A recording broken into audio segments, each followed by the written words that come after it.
Got a quiz question for you. In early Japan, when an emperor died, who was next in line to the throne? If you guessed the emperor's eldest son, good guess, but it's wrong.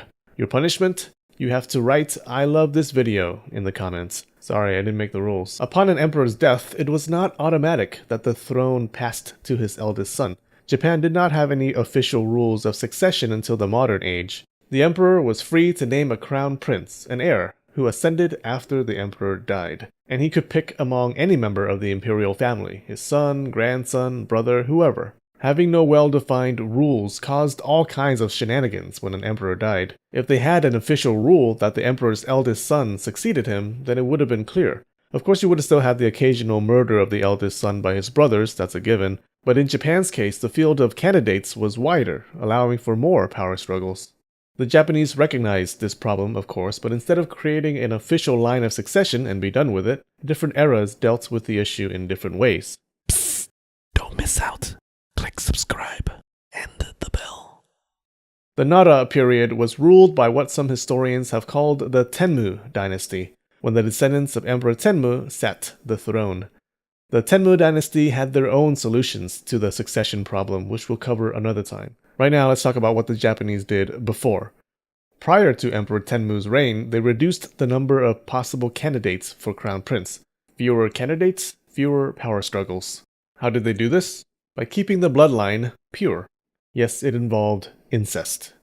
It was simple. Just knock up your half-sister. Don't quote that out of context in the comments, you bastards. I know what you guys write. I see you.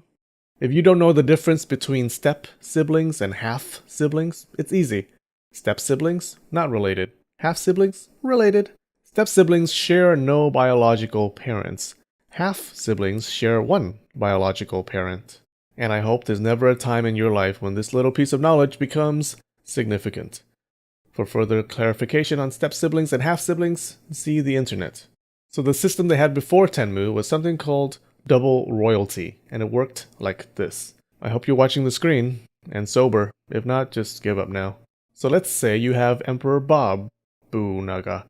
One of the perks of being emperor was that they had a bunch of consorts, or concubines. Exactly like being a YouTuber. But they usually had one main consort. She was the most important because her son became the crown prince, the next emperor. We'll call him Jonmu. Now, Emperor Jonmu also needed a main consort. Question is, how did he choose who got the position?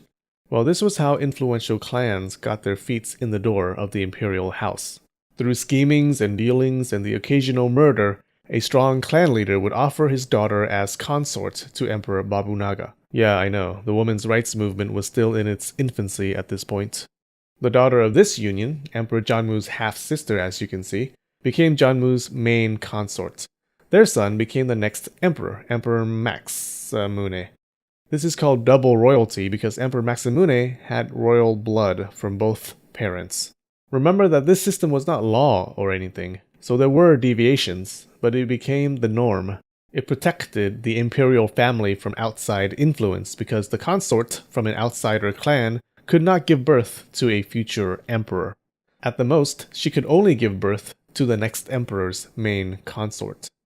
When the Soga clan dominated the Japanese court in the Asuka period, they did it within this system. Their daughters were consorts to many emperors. These unions could not result in future emperors, but they persisted. They just kept marrying into the imperial family, keeping their influence fresh. Women were invaluable to the top clans. Being consorts to the emperor meant they pierced his inner circle. They became the eyes and ears and mouths for their clans.